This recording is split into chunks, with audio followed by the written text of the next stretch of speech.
Hi, welcome to this lesson on reputation. We'll talk about why it matters, how it's built, and what practices give you the best chance to land in the inbox. In the last lesson, we talked about warm-up. Its goal is to build trust. In cold email, that trust takes the form of your domain and email reputation. You can think of reputation like a credit score. Good signals like opens and replies build it up. Bad signals like bounces and spam complaints burn it down. But here's the tricky part.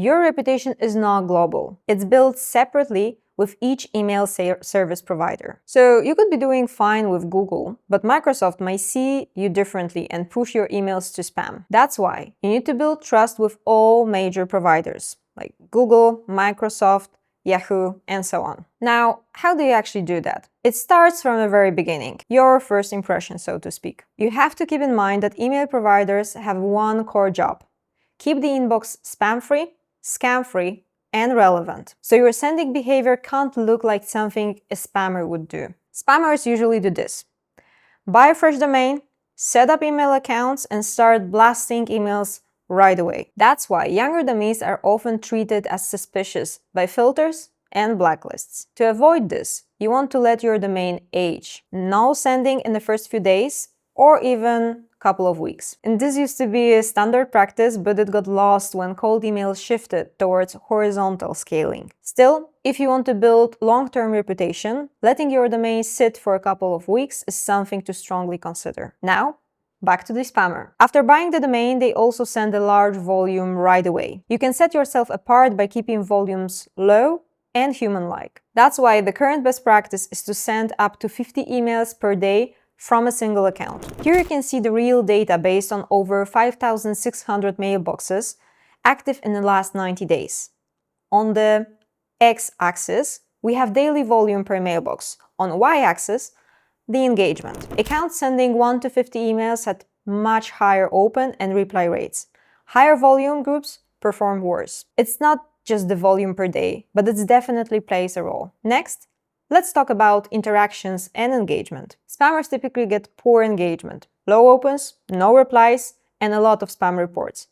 They also hit more bounces because their list is of poor quality. This is where warm-up helps. You send high-quality, low-risk messages to generate positive signals early. That creates a clear contrast to spammer and scammer. The so-called best practice today is to do a 2-week warm-up. That's fine, but often not enough if you want to keep your domain for longer. Also, this advice comes typically from lead generation agencies. They generate leads for their clients and they need to do it fast. This is why they're often under the pressure to keep warm-up as short as possible. If you don't have that pressure, I would suggest investing into warm-up.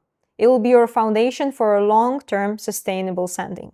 To illustrate this, I want to show you two different scenarios. Keep in mind that how your domain will perform depends a lot on the engagement you drive. If you get a lot of spam complaints or bounces early on, you may burn through your reputation quicker. So let's look at scenario 1. You warm up for 14 days, you build a bit of trust, but your domain is still fairly new. You start sending cold emails and at the first see 40 to 50 open rates. But soon, typically within a few weeks, things change.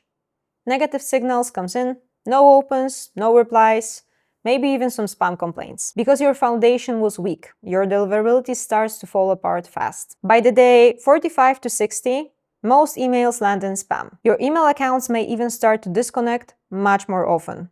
And the worst part, you may lose high volume opportunities just because they never see your message. Now, let's look at scenario 2. This time we go the old school route. You wait for 14 days before doing anything, just to let the domain age. Already, this sets you apart from spammers. Then you warm up, not for 2 weeks, but for 2 full months. Again, something scammers almost never do. Once that's done, you slowly introduce cold emails.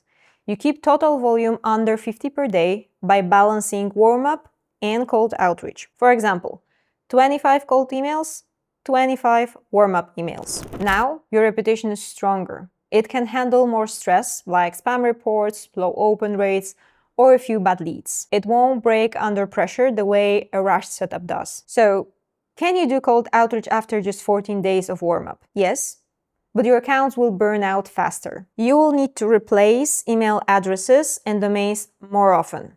which costs more and create more operational work. What I showed you is how people used to build cold email properly, and I don't think that has changed. Because in the end, reputation equals trust. And the trust takes time to build.